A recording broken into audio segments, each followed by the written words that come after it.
Hello বন্ধুরা, আমি এসে গেছি আজকে একটা খুব ছোটখাটো একটা রেসিপি নিয়ে। মানে কোনো ঝামেলা সেরকম নেই। দেখো, আমি মোটামুটি এখানে রেখেছি কিছু চুনো মাছ যেরকম বাজারে পাওয়া যায় ওখান থেকে কিনে এনে আমি এখানে হলুদ আর নুন দিয়ে মাখিয়ে রেখেছি। আর রেখেছি এখানে আলু আর বেগুনটাকে দেখো তোমরা এইভাবে কাটবে, বেগুনগুলোকে এইভাবে কেটে নেবে। মানে ছোট বেগুন, আমি মাঝারি সাইজের বেগুন নিয়েছি ওই জন্য এইভাবে কেটে নিয়েছি। আর আলুগুলোকেও আমি এইভাবে কেটেছি। আলুগুলোকে কাটার জন্য এই দেখো, আমি একটা আলু তোমাদের দেখিয়ে দিচ্ছি। এই যে আলুটা নিলাম আমি, এই আলুটাকে এবার এইভাবে পিস করবে। আমি কিছু নিইনি আর তোমাদের একটা দেখাবো বলে, এইভাবে পিস করে নেবে। এইভাবে পিস করবে, তাহলেই হবে। এই হয়ে গেল আমার আলু কাটা। আর দেখো রয়েছে কিছু বড়ি, আমাদের একদম হাতে দেওয়া, মানে বাড়ির বড়ি পুরো। এগুলোকে ফুল বড়ি বলে, তোমরা যারা ব্যবহার করো বড়ি তারা জানবে। তো এই ফুল বড়ি কিছু নিয়েছি। আর আছে টমেটো, কাঁচা লঙ্কাও লাগবে, সেটা আমার এখানে দেখানো হয়নি। আমি কুকারে দেখো নিয়ে নিয়েছি আলু, যেটা ছিল আলু আর টমেটো এখানে আমি তোমাদের পরিমাণটা বলিনি, বলে দিচ্ছি। একটা বড় সাইজের টমেটো লাগবে এই রান্নায়। তাহলে টমেটো আর আলুটা আমি সেদ্ধ করার জন্য অল্প করে একটু জল দিয়ে দিলাম। আমি লাগিয়ে দিচ্ছি। একটা সিটি হওয়ার সাথে সাথে আমি এটা কিন্তু বন্ধ করে দেবো। আলু আমি ওদিকে সিটি দিচ্ছি, আর এদিকে আমি কড়াইতে একটু তেল দিয়ে দিচ্ছি। তেল আমার গরম হয়ে গেছে। আমি এবার এই বড়িগুলো এর মধ্যে দিলাম, একটু নেড়ে চেড়ে নাবিয়ে নেব।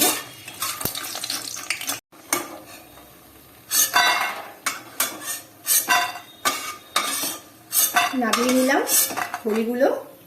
এই তেলেই আমি এবার চুনো মাছগুলো দিয়ে দিচ্ছি ভাজার জন্য।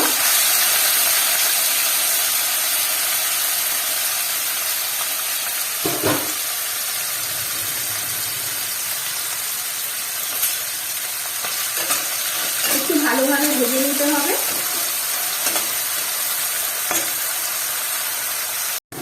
মাছগুলো একটু ভালো করে ভাজতে হবে, একটু বেশ কুরকুরে টাইপের হবে, ওরকম নয়, তার আগেই একটু নামাতে হবে। কথা ভালোভাবে একটু ভাজতে হবে, বুঝেছো?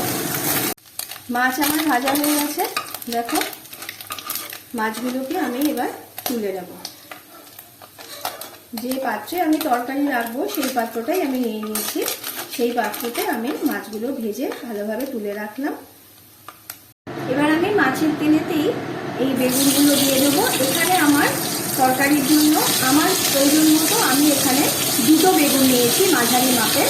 তোমাদের যদি সেরকম থাকে তোমরা তাহলে একটু বেশি নিয়ে নেবে, বেশি বা কম সেটা তোমাদের উপর ডিপেন্ড করবে। বেগুনগুলো ভাজার সময় আমি একটু নুন দিয়ে দিলাম। বন্ধুরা, আমি যে বেগুনটা ভাজি এই বেগুনগুলো আমি আলাদা করে ভেজে তুলে রাখছি। তোমরাও তাই করো, কারণ আলাদা করে বেগুন না ভাজলে অসুবিধে হয়ে যাবে, তাহলে সব একসাথে হলে তখন গলে যাওয়ার সম্ভাবনা আছে। ওই জন্য আমি বেগুনগুলো ভেজে আলাদা করে তুলে রাখছি।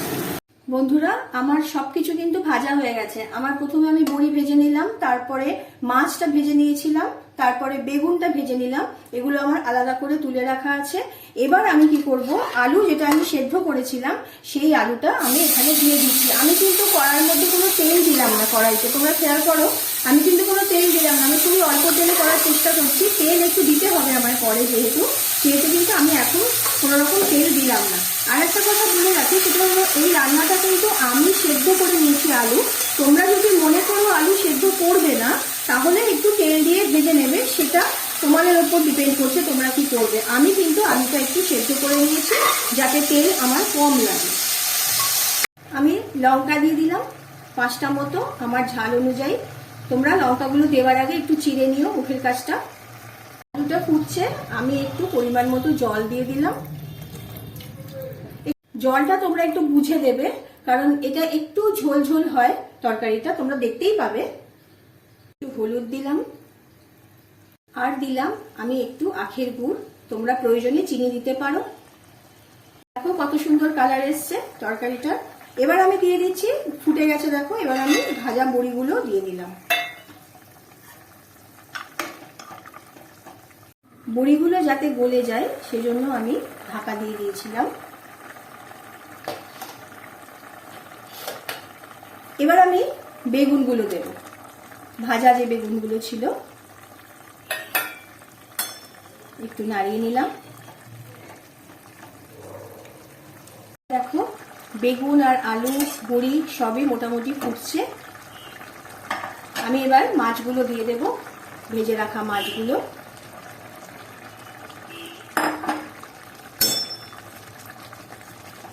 এই যে মাছ দেওয়া হলো, মাছ দিয়ে কিছুক্ষণ আমি ওই ধরো 2-3 মিনিট ফুটবে। তোমাদের একটা কথা বলে রাখি, সেটা হলো নুন আমি সবেতেই দিয়ে দিয়েছিলাম। তোমাদের স্বাদ অনুযায়ী তোমরা অবশ্যই নুনটা দেবে, আর আমিও আমার স্বাদ অনুযায়ী নুনটা দিয়েছি। মাছ দেওয়ার পর একটু ফুটে উঠলে তেল দিয়ে দাও। এটা সর্ষের তেল, আমি কাঁচা দিয়ে দিলাম। তেল দেওয়ার পর মিনিট 2-3 এভাবে ফুটলে তোমরা গ্যাস অফ করে দেবে। এই রেডি হয়ে গেল আমার আজকের আলু বেগুন বড়ি দিয়ে চুনো মাছের তরকারি। আর আমাকে তোমরা খেয়ে কিন্তু ভুলো না কমেন্ট বক্সে জানাতে, অবশ্যই আমাকে জানিও।